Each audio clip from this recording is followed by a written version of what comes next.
don't let your foot off the gas. Don't start doubting yourself. Don't start thinking, it's so close, forget about it, and the kids and school's gonna end soon. Don't go to that place. You have plenty of time to make this business work.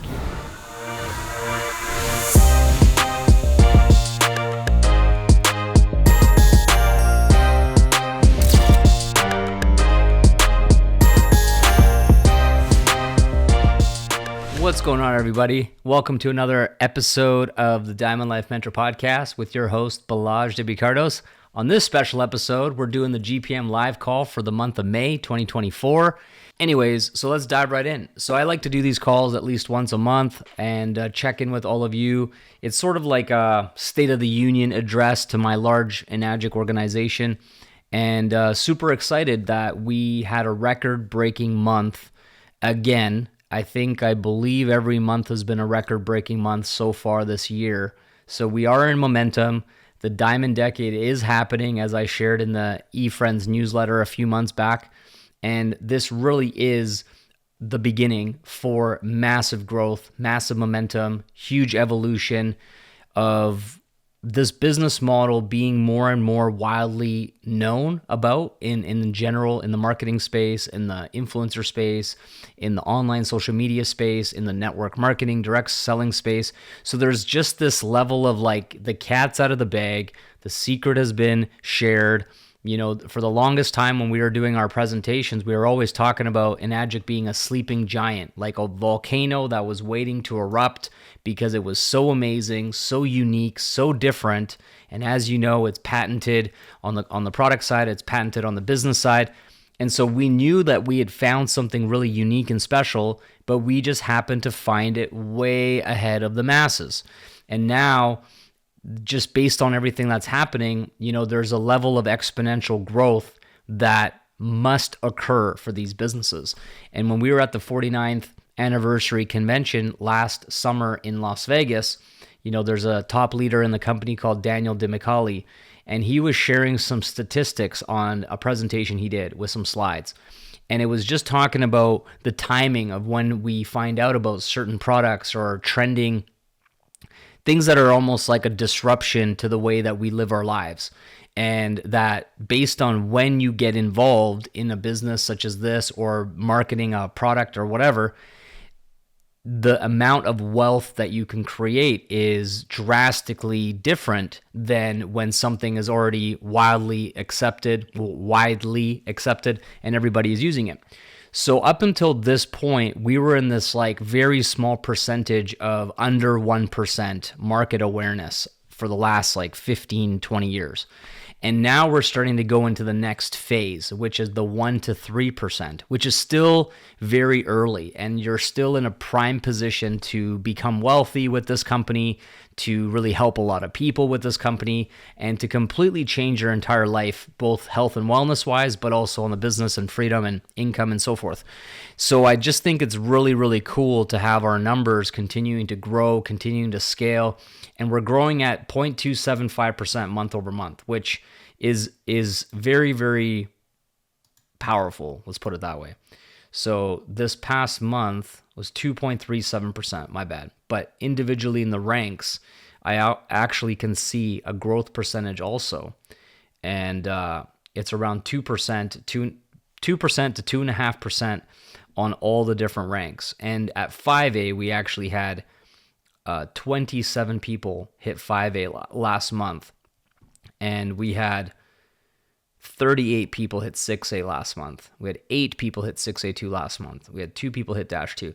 So the growth is just outstanding. We actually had a total of 7,997 products, which is astronomical, and $21 million in sales. And out of that, $14.7 million was paid out to the community. And so when you actually look at how much impact that's creating, how many people, families are not stressing about money, being able to pay their bills, not being so caught up with inflation and the government and their job and their raise and all these things, it is absolutely incredible the impact that we are all having together.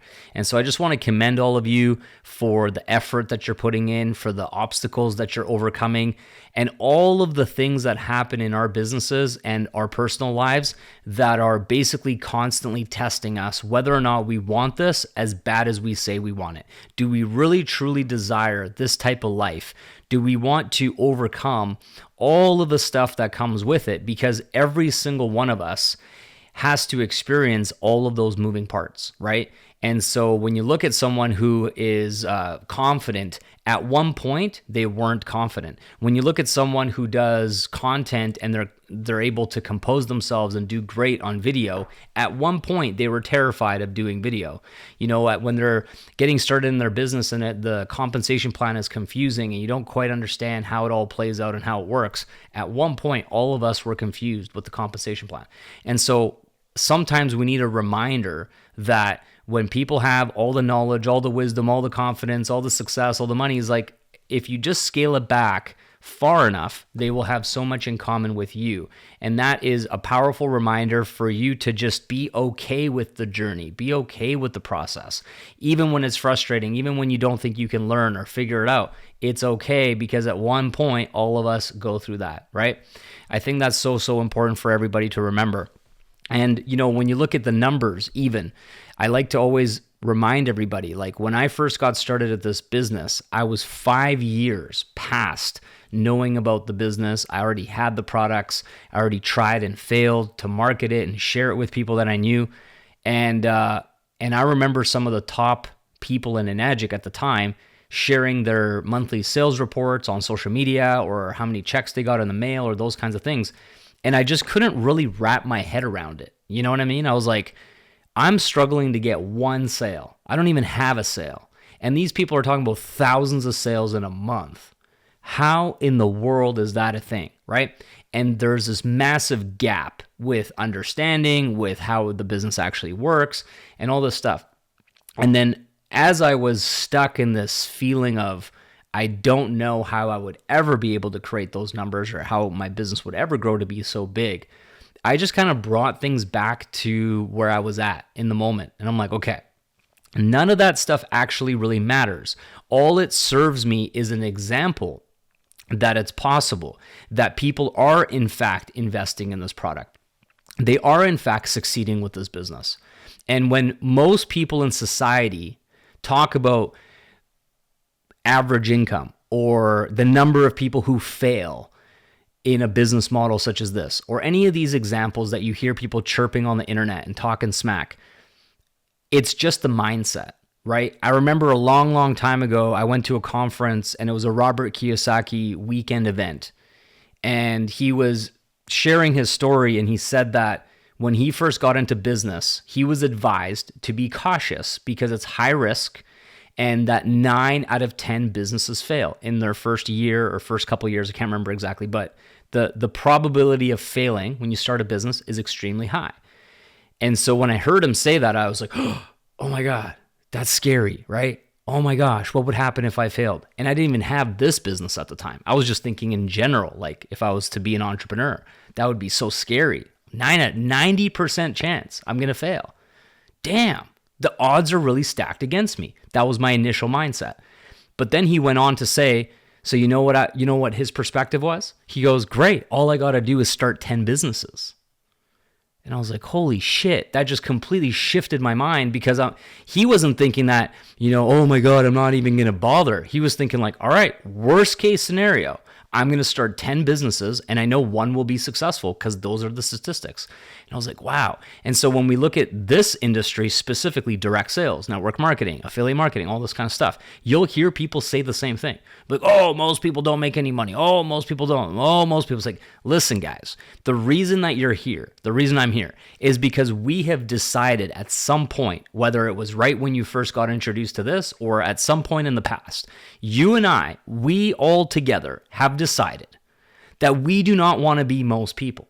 Does this make sense? So anytime someone tries this argument that says, well, most people this and most people that, is completely irrelevant to you and I, because we've already chosen a path that is not for most people. And so therefore the argument is like non-existent.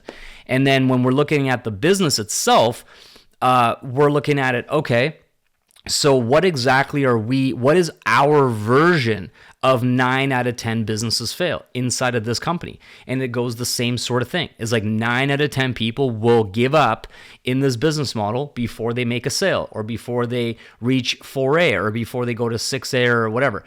And so you can focus on that. We can look at the numbers in GPM and go, well, this is the percentage of people who failed, or this is the percentage of people who didn't make any sales or make any money or whatever. But that is not the point, because we know, you and I know, that the worst case scenario, even in this company, is actually the best case scenario in other people's realities, meaning that the products themselves, if that's all you were left with, would give you way more value, way more ROI over the long term than you not having these products in your life. And that's worst case scenario if the business side doesn't, I shouldn't say doesn't work out, because that's giving people an easy out. The only reason why this doesn't work out is when you stop putting in the work.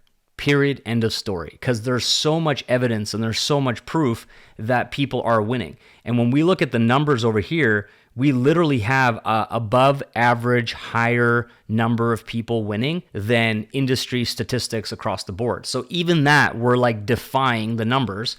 And often I have people like talking about other professions and, the fact that this profession is better than that profession, or this kind of stuff. And what we need to remember, guys, is that it doesn't matter who you are or what you do and what profession you are. The percentages overall are the same across the board, right? The 80-20 rule applies to everything. And so what the 80-20 rule represents is that 20% of the people in Enagic produce 80% of the sales, or 80% of the results. Statistically speaking, that is always accurate. So even though we have a large number of overall products sold and people and so forth, 80% of the results come from 20% of the people. And that can go even further, that 80% of the results of the 20% actually are from the 20% as well. So that's like the 1% of the 1%. Like you can keep multiplying this ratio deeper and deeper and deeper down to basically find out that the top people in all of GPM could be probably like 50 people, total, that would be considered like the very, very top leaders out of 280,000 product sales. And because Enagic doesn't have a clear distinction on our end to see in the back office of how many people are purchasing the product just for the product versus the product and the business together, it's hard for us to fully see the skewed numbers, because there is a large number of customers who literally just have no interest in the business and they're buying the product. And so that actually gets washed away in these numbers, because most people are not willing to do this business in a way that is going to get them the results that they want. So it's just a friendly reminder, like if you went into real estate, if you went into professional sports, if you went into any type of car sales or any type of sales really, the numbers would be the same. There would be the superstar salesperson at every single dealership. There would be the local realtor who gets the majority of the listings, makes the most money. And then there's literally, thousands upon thousands of people who are realtors that have their license, that can sell homes. They don't get any listings, they don't sell any properties, and they don't make any money in real estate. And so therefore, anytime there's an argument like, is this a scam or is that a scam, or any type of this like ignorant thinking, well, would you say that real estate as a whole is a scam? Because most people in real estate don't make money. So is it a scam? What about the stock market? Is the stock market a scam because most people don't make money in the stock market? You know what I mean? So the argument, when we actually apply it across the board, is irrelevant. And we need to get ourselves past the fear of all these things. Like, it doesn't actually matter what people think, because they're choosing to be a part of the society that we have chosen to disassociate from. And that's really important to reminder. I just had this memory come up yesterday from 8 years ago. If you guys follow me on my Instagram account, you would have seen me post it on my stories. But it was just such an amazing reminder 8 years ago. So I was at this particular time, I was a 682 in Enagic, I believe. Most likely, yes, 682. I was doing everything offline. I was talking to people face to face. I was sharing the water with anybody who would drink it. I was doing live demos every single day, one way or another. I was doing calls with people every single day, no matter what. And so at this particular point, I had the fire, I had the vision, I had the dream, I had the commitment. I was looking forward to the future. I was looking forward to like, man, one day I might be blessed enough to become a dad and have my own kids. So a lot of this particular time of my life was forecasting, was dreaming, was focusing on the vision and where I wanted to go and speaking it into existence, which I've talked about on other episodes of my podcast, like really claiming it, talking about it. This is what I'm going to do. This is what I'm doing. And it was relentless. I didn't care what people thought. I didn't care if you liked my post. I didn't care if you commented on my post. I didn't need nothing from nobody. I was just proclaiming it, and this is what's going to happen. And so yesterday was really powerful because I got this memory that came up from 8 years ago. And it was a picture that I had seen online. And the picture said, money isn't everything, but neither is telling your family, sorry, we can't afford it. And if you're listening to this call right now, how many times have you thought about this? How many times have you had conversations with your loved ones, with your significant other, with your parents, with your children along your journey where if you would have had the money, you would have been happy to spend the money, you would have been happy to do the thing, but you resort to this default excuse automatically. It's like it's programmed in your head that when someone asks for whatever or has an idea and it's outside of the budget or it's outside the norm, you just have this impulse reaction to say, sorry, we can't afford it. How many times have you said this, right? And obviously you're here in this community and you're actively making a change and you're looking to do better financially, with your lifestyle, with your freedom and all that, which is powerful. So I commend you for that. And a lot of the reasons why we are here in this business is because at some point we got sick and tired of saying, sorry, we can't afford it. Sorry, we can't. And then, at the end of the day, you're like, fuck, I can't believe that I continue to be put in this situation where nothing is really changing. Nothing's improving. I'm not earning more money. Things are getting more expensive. And I'm constantly stuck in this cycle of wanting to have a good time, wanting to have fun. But as soon as the price tag is in the picture, sorry, can't afford it. You probably say it to yourself when you go out to the mall, you want to get some new shoes, you want to go out to a nice dinner, restaurant, birthday party, whatever it is, and you're doing it to yourself. So it's not like you're spending all your money on you and neglecting your children. It's literally across the board. Sorry, I can't afford it for me. Sorry, I can't afford it for you, and so on. So I saw this picture, and at this particular time, I wasn't, a millionaire. I wasn't wealthy or none of that stuff. I was making decent money with Enagic at this point, probably like 20 grand a month. But I didn't have that security of stopping or leverage or like a big business. I wasn't at Dash 3 or any of this other stuff that I was working towards. And I remember seeing that image and it just kind of, I don't know, man, it just pulled on my heartstrings, like really triggered me. And I was like, oh my goodness, I never, ever, ever, ever, ever want to be caught saying this in the future. That was like how I felt. So I posted it on Facebook and I made a caption and I said, there is no way I am going to look my future kids in the eyes and see their little hearts break because daddy didn't man up and learn how to provide more than enough for his family. Quit being sorry, do something about it. Note to self. It was a note to self and also the note to my Facebook. And then it was hashtag real talk, hashtag GPM Lifestyle. Then I got this reminder yesterday, 8 years later, and my daughter's 3.5 years old. And of course, we don't buy her every single thing that she wants for different reasons. Not because we can't afford it, but because we're teaching her different principles around, like, we don't just freaking get everything. But anytime it's something that I would want to say yes to and my wife wants to say yes to, and it could be a little bit of money, it could be a lot of money, we've never said to her, I've never said it to my wife either, that sorry, we can't afford it. And if I ever feel like it's a stretch, then I get right back to work. I go, man, I can't believe that I felt uncomfortable spending that money on whatever it was. I need to get back to work. I need to go help more people. I need to level up my skills. I need to work harder. I need to work smarter. I need to make that last thing that made me uncomfortable to spend X become comfortable to the point like it doesn't faze me. And so I just had this moment and I was like, yesterday I go, sorry, we can't afford. I'm like, how many times have I said that? I like literally thought about it. And I'm like, zero. Isn't that so powerful, guys? And so this is what we're helping people create.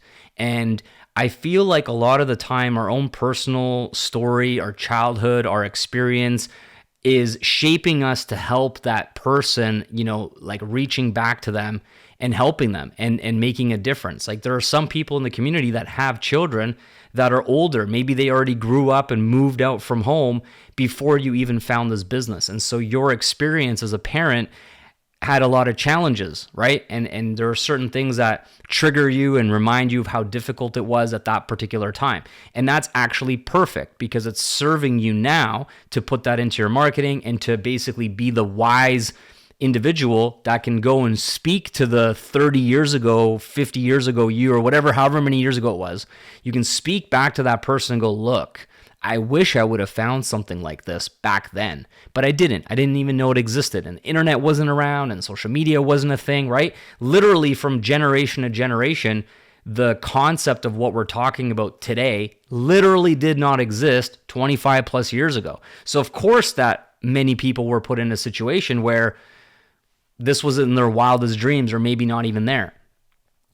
So I find like for me right now at this particular stage of my life, and I got a second baby on the way, which I'm so excited about, so grateful for, that I really want to be speaking to that demographic of 25 to 30-year-olds that are thinking about having kids. They're possibly working crazy hours. They're hustling their faces off. They found their partner in life. Maybe they're just thinking about getting married or whatever, but the kids aren't really in the picture yet.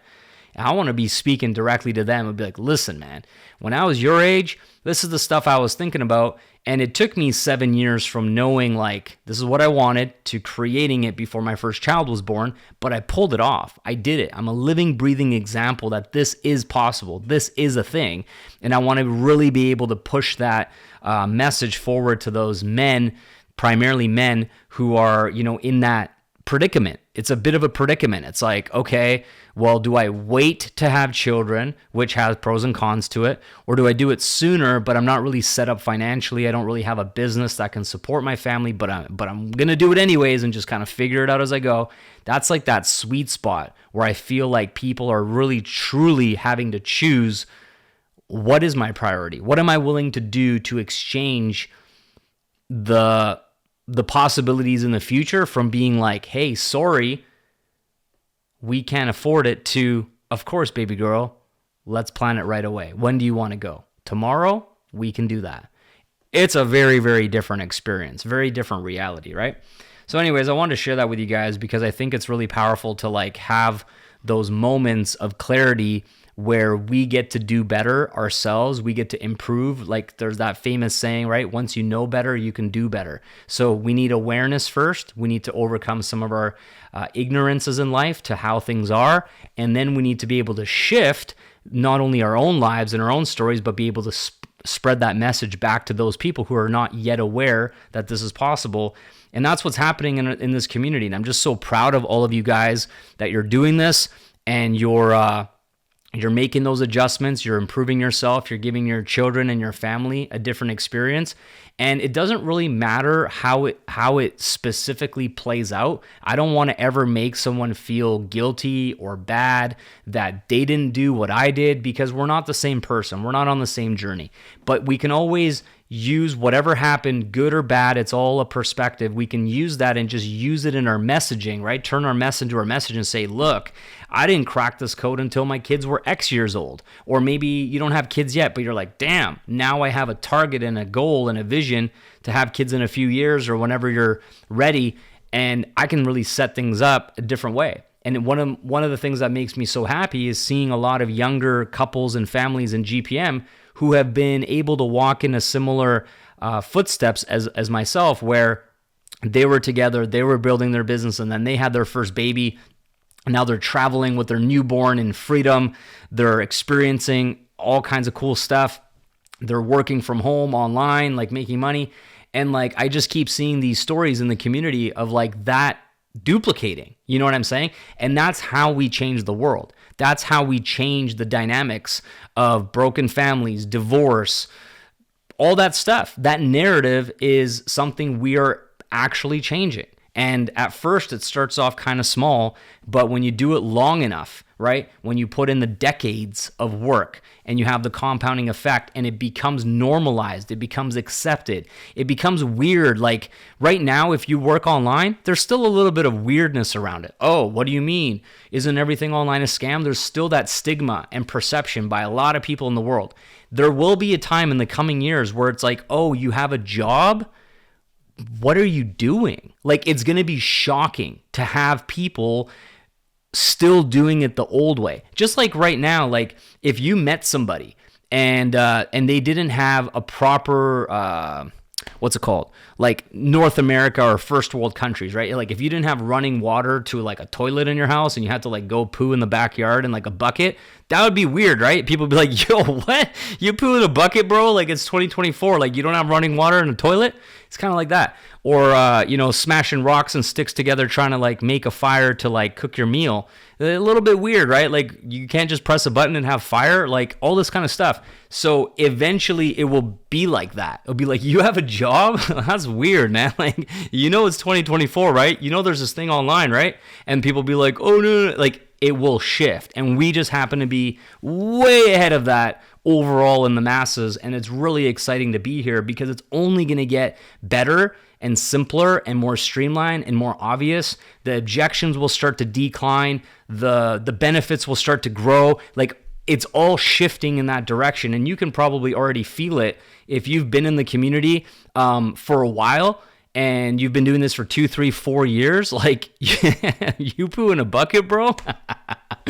Yeah, pretty much, right? Like that's weird, man. Like what are you doing? Like you have a 9 to 5? You leave your family for most of the day? What are you doing, man? You know what I mean? Like you haven't traveled with your kids. You haven't done cool stuff and like spent time with them. Like, you're still putting them in public school. What are you doing, man? Like that's going to happen. It's already happening, but it's going to happen in a more, it will be a tipping scale. Anyways, that's so funny. You poo in a bucket? But yeah, so I'm not necessarily, specifically talking about 9 to 5 is bad or all this kind of stuff. That's not what I'm saying. It serves a purpose, but once you have the awareness and you understand there's a different, better way, it will continue to shift in that direction. And the numbers are proof, right? Like I was just having a conversation earlier today, and I was talking about how like we're doing $21 million in sales. And at the beginning of this year, January, it was 17 million for the month. Then it was 19 million. Then it was 20 million. Then it was 21 million in 4 months. You know what I mean? Like we're up significantly in 4 months. So the numbers are going in the right direction.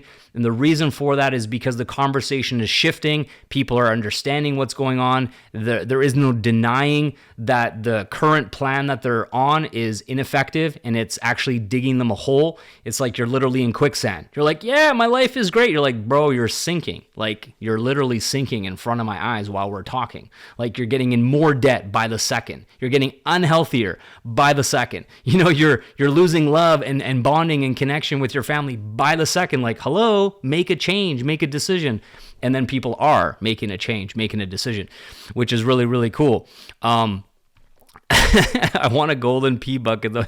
You guys are hilarious. Like sometimes my analogies, they're just meant to stop there. Now it's turning into like a whole inside joke on the call.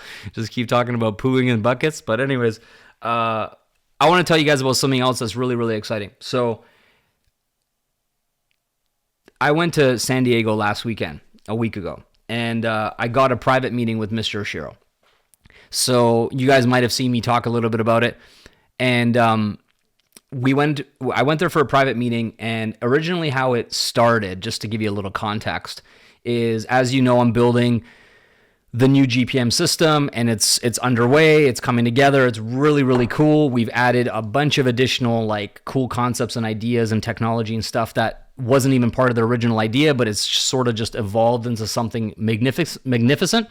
And anyways, part of that, I wanted to provide funding and help people get financing for Enagic.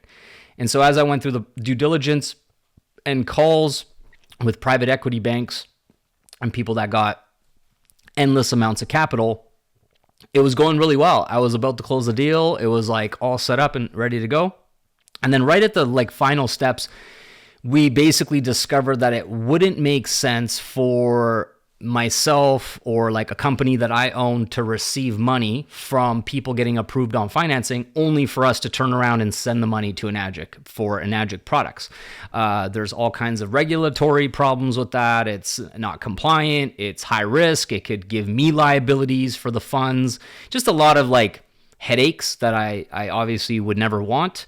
And it's also high risk for the lender to do it in that particular way. So anyways, long story short, we ended up realizing like this needs to be a direct partnership with Enagic and the financing company that I had found and went through the process with. So I was like, okay, well, the only solution to this is to set up a meeting with Mr. Airo to present this to him. And if he likes it and he puts a stamp of approval and signs off on it, then it would actually be direct partnership, and all of Enagic, for now, it will be in the US market only.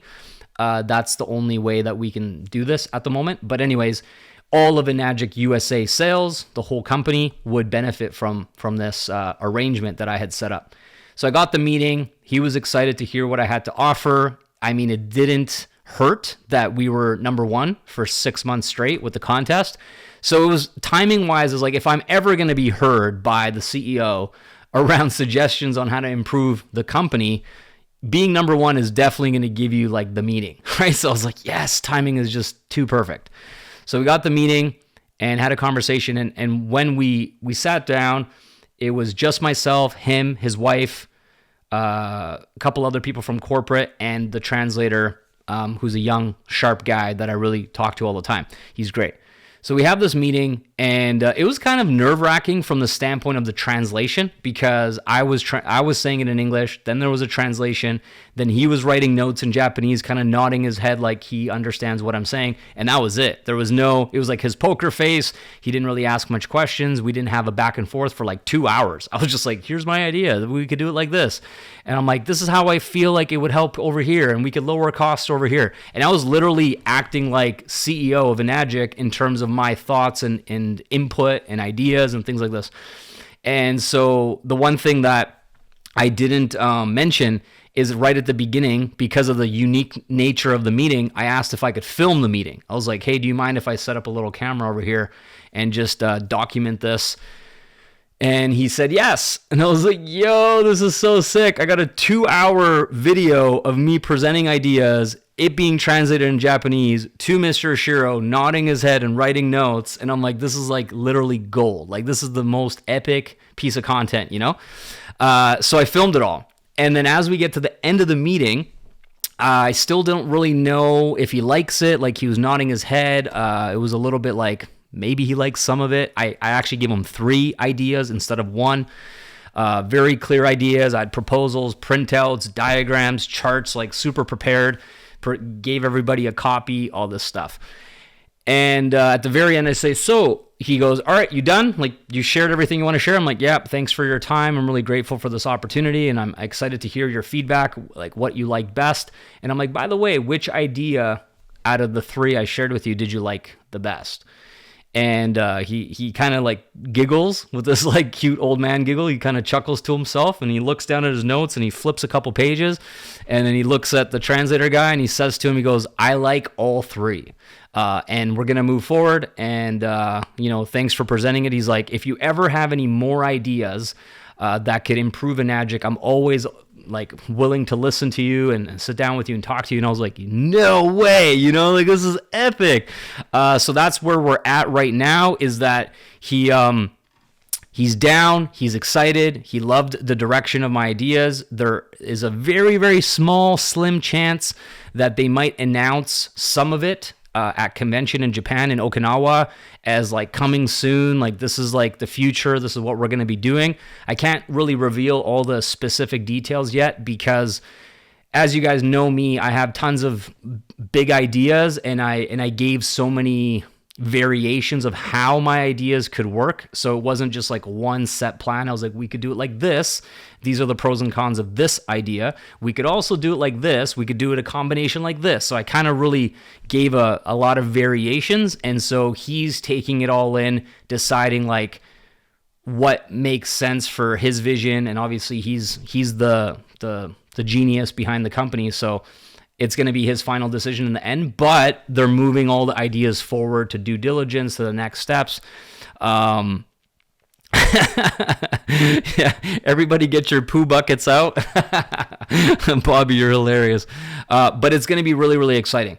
And so the point here is that as we get closer to the 50th anniversary convention, my intuition and how I'm feeling is it really is the turning of the guard. It really is this one generation that brought us to this point, and I truly believe that their mission, their contribution, all the OGs, the original top leaders of this company, their job was the hardest by far. They will always go down in the history books as the hardest, most challenging core group of individuals because they didn't have any of the stuff that we now have. We have the credibility of $1 billion a year company, right? We have the credibility of them restructuring their corporate team on the Enagic side to basically go back to the drawing board and go, these are some things that we need to improve. These are some things that we need to change,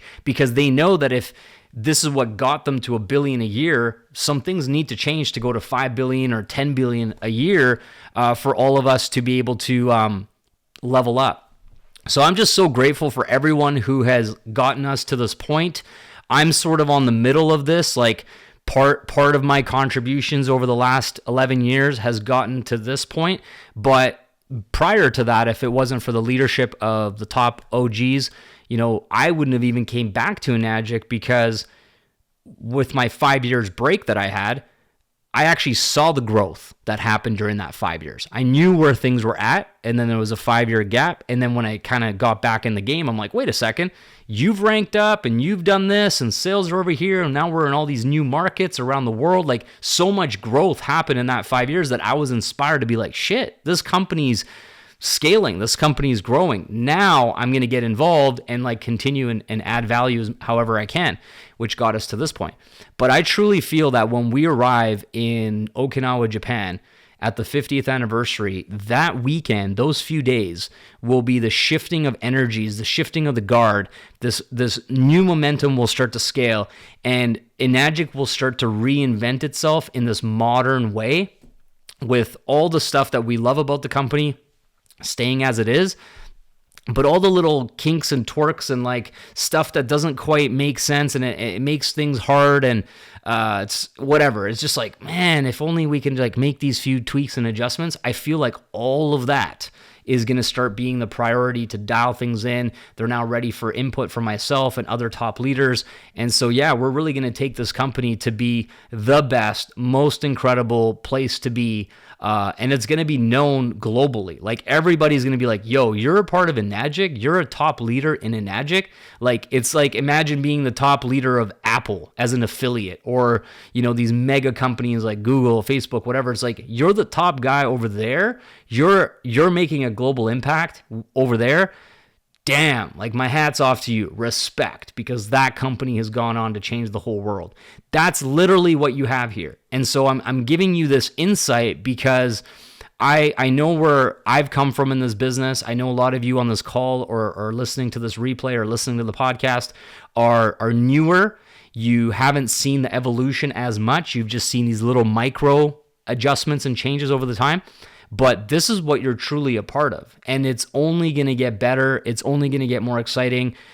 Even with some of these little things, like they're changing the prices in the US, like they haven't changed the prices in 21 years. It's actually shocking that they haven't adjusted the prices sooner. So we're just very fortunate that they're adjusting it a little bit. I think it's not even that much. It's going to be 5 to 8% more. So it's not even that drastic.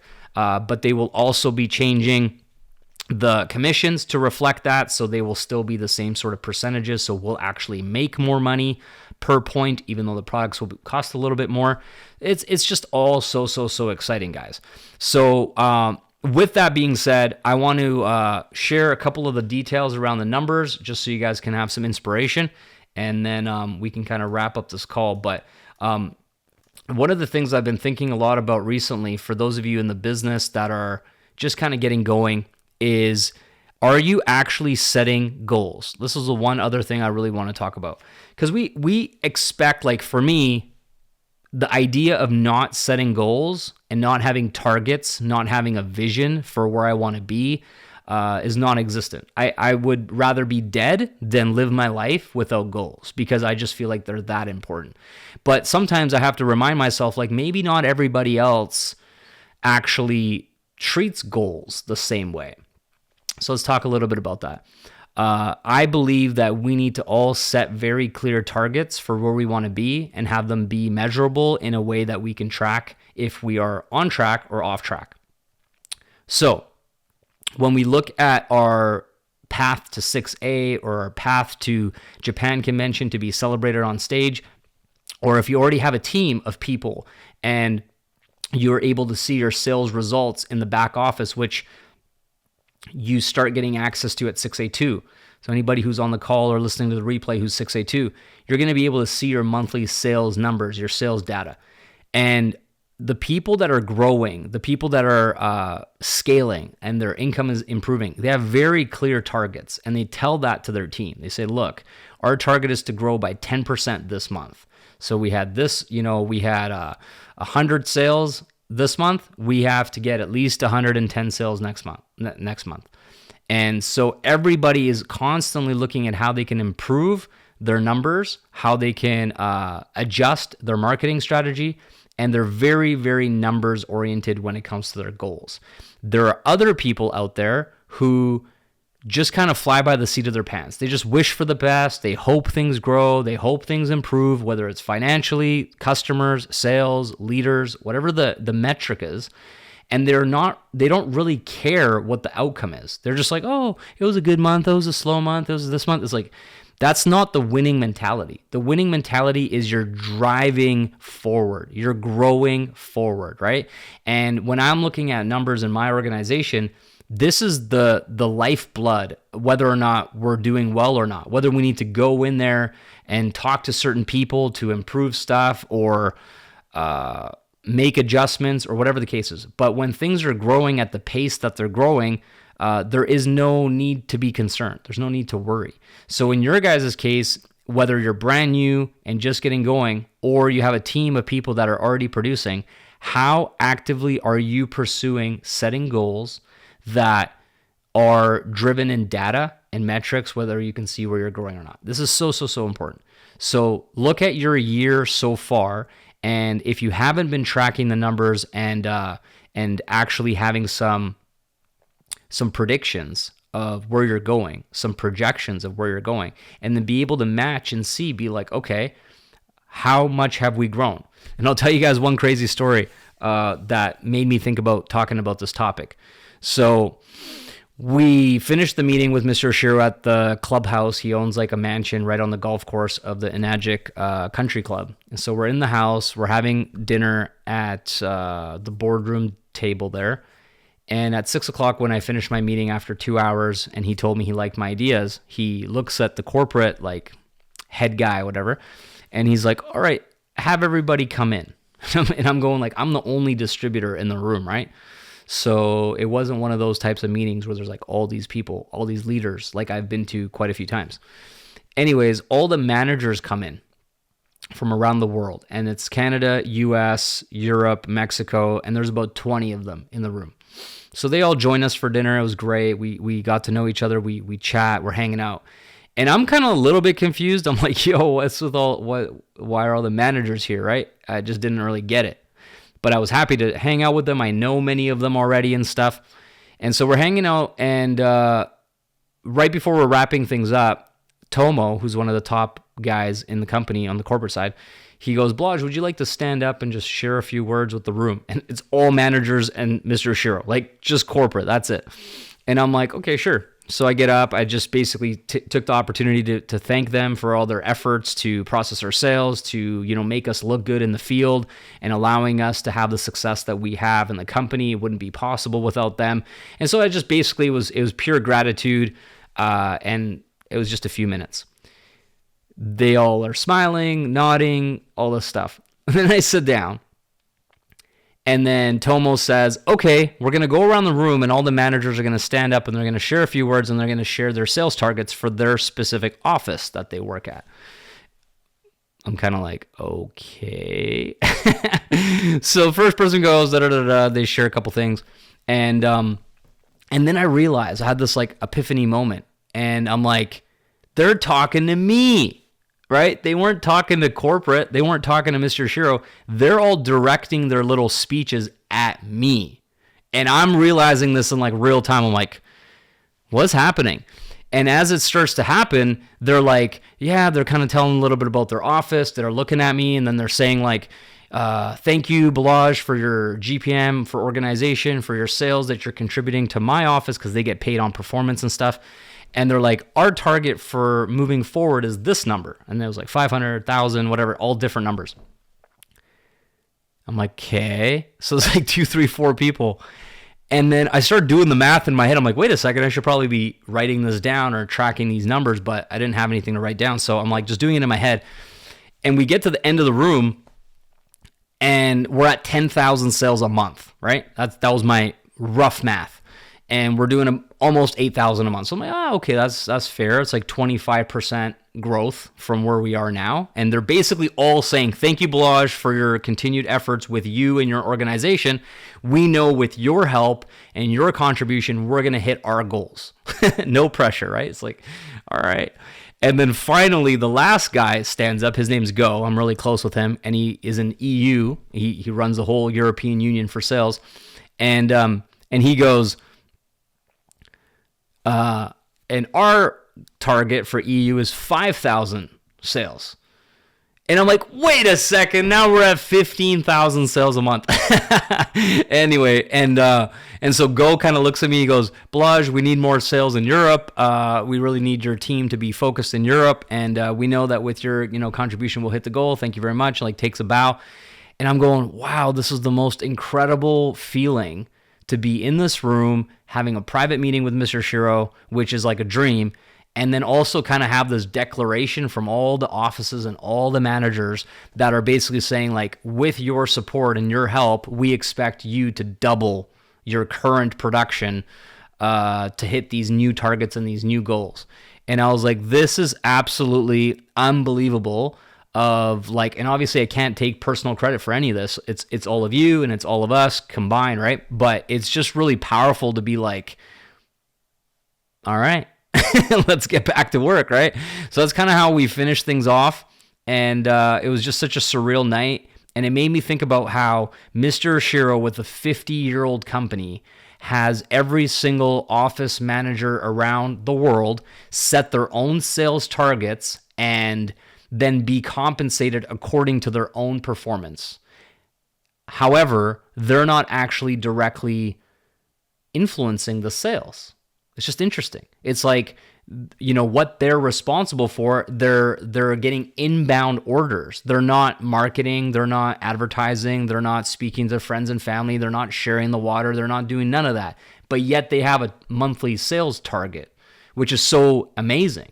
And so it made me think about, I'm like, well, how many people in the community are approaching their business in the same way, where it's like, look, my target is 1 sale this month, 2 sales this month, 5 sales this month, 100 sales this month, whatever the number is. And then actually talking about it to their team and being like, what do we all need to do individually to get to this new common ground? And so now I'm in a position where I'm relaying their goals and their targets to all of you in our community, where what I'm saying is, what do we all need to do collectively to double our sales from 8,000 to 15,000? Because those are the targets that they have quite literally set for us. So it's like, all right, so is anybody that in your team, yourself included, very passive about this business. Like, do you care if you get 1 sale this month, 5 sales this month, 10 sales this month? Are you just kind of hoping for the best? You know what I'm saying? Or is it very strategic? Like, I need to contact this many people, generate this many leads, get on this many calls, and I know my closing percentage. I know how many people I need to actually, communicate with to get 1, 2, 3, 4, 5, 6, 7, 8, 9, 10 directs. And then being able to look at those numbers and gradually increase them on purpose with intention and not letting yourself off the hook. Because when we're looking at something like Japan coming up, it's 6 weeks. We're like 6 weeks out. And if you're ever done a fitness competition, or 6 weeks out is a really big deal. It's the final pull, final stretch, tweak your diet, do more cardio, get ready for the stage, get ready for the show. And that's where we are in the business sense with this company. So it's more than possible for all of you to still hit your big goals, to still hit 6A, to don't let your foot off the gas. Don't start doubting yourself.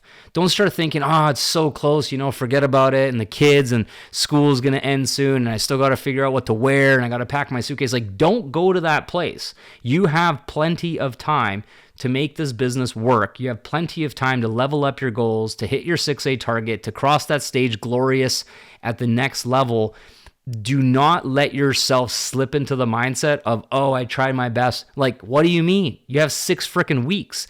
That's an eternity in this business, right? You can literally hit 6A in a single day if you really work your tail off. Like, you could do enough calls in a single day to have enough sales to hit 6A in one day. So look at how many opportunities you actually have between now and Japan to cross that stage is just so massive. You can do it. And anytime that myself and certain people in my organization have committed to hitting a goal, hitting a target before convention, we've hit it 100% of the time, which just goes to show you how badly we wanted it. We weren't messing around. We weren't, it would be nice. No, like, we will fucking be the next level at this event. Period. End of story. And you need to have that mentality. I promise you, it's the most incredible, glorious accomplishment and achievement, that feeling that you get of being unstoppable, of believing in yourself, of knowing that you can do it bigger and better and badder every single time, is a priceless feeling, because that's how we build the blocks of our self-worth on top of each other. We don't just go from broke, busted, disgusted, in debt to wealthy millionaire. No, it's a gradual step-by-step process. So wherever you are right now and the level that you can get to by Japan is a block in your self-worth process. And you need to build that block and go, I got this shit. I know I can. I'm doing whatever it takes. And then you build the block. And then next year, between this convention and the next convention, you have another opportunity to build another block. And that's how you build your business. And when you look back in 11 years, like myself, you could be -3, -4, -5, whatever the level is, but you literally built it piece by piece by piece. So do not miss the true gravity of this monumental anniversary. This is not a joke, guys. 50 years is not a joke. It is so massive that I just really wish and hope that nothing else is on your mind. You're not distracted. You're not talking yourself out of it. You're not, retreating, waving the white flag and being like, I wasn't able to do it this time. Yes, you can, especially when the target is 6A. 6A is by far the most attainable goal in this business because it is within arm's reach. You know what I mean? It's like 35 people who get 3 products each. That's it. If I told you it was thousands of people, it would be much harder to believe and comprehend how exactly is this going to work. It's 35 people. Look around you. You could go to the grocery store and there'd be 35 plus people there. You know what I'm saying? People are everywhere. It's not hard. You just have to be willing to go to that level and make it happen. And if you're already 6A and higher, then obviously there's another level that you can be focusing on as well. But don't miss this opportunity because you'll look back on it if you have children, if you have a family, this is our Super Bowl. This is when you win the gold medal. That's what this is. That's what it represents. And it's a big deal. And so I've never, shied away from the challenge. And so have so many of you. You guys have pulled it off in the past. And I know so many of you are going to pull it off this time as well. And I just got confirmation that I will be speaking, which is really, really exciting, on the big day on the 22nd for 20 minutes, 25 minutes. I'm not exactly sure yet, but they just told me that when I was in San Diego last week. So that's really cool for those of you coming. If you don't, you're not sick and tired of hearing me talk, then you'll get a chance to hear me talk for another 20 minutes minimum at the event as well, which is so, so cool. And that's pretty much it for today, guys. I just wanted to check. Mike, 1 2 1 2. I should have probably done that at the beginning of the call instead of a mic check at the end of the call. But anyways, I just wanted to check in with you guys, see how you're doing, remind you that you can do this, remind you of the beautiful journey that we're on. Things are heating up. Momentum is brewing. The word is getting out. This is no longer a sleeping giant. This giant is awake. It is rumbling. The volcano is going to erupt and continue to erupt with abundance and good health and freedom. And I'm just so proud of you guys for committing to this journey, because it's the most beautiful journey we can be on, to be honest. Like this, along with growing a family and loving our family and our friends and our personal development, our personal growth, like this is, to me, the whole purpose of life itself. Like, how can we become our best version of ourselves? How can we experience life to the fullest? How can we give back, make a difference, be healthy, take care of our loved ones? I mean, this is it, guys. It doesn't get better than this, in my opinion. So remind yourself of that. Continue to enjoy the journey despite anything that might be happening. Remind your team often that you believe in them. Sometimes it's just important to have that reminder. And if you need help, there's a supportive community around you. Reach out. You're never alone. You are never like asking like dumb questions or like, you know what I mean? We're here, we're in your corner. And so if you really are in a tough place, dark place with anything in your life, make sure that you reach out, reach out in the community, get on the phone with somebody. We got your back. Make sure that you guys are emptying the poo buckets in your backyard, so they don't get out of hand. And we'll see you again next month. I'll be heading to Japan a little early, going to Tokyo with the family, like middle of June. I'll be on a trip for a few weeks. So going to go to Japan. Obviously, I meant Tokyo, Okinawa, and then Hawaii on the way back. I'm going to be staying, I think, at the Big Island this time. I've been to like Oahu, and I've been to Maui and stuff. But I think we're going to be checking out Big Island for the very, very first time. And it's going to be a fun trip with my family, my pregnant wife, my mom.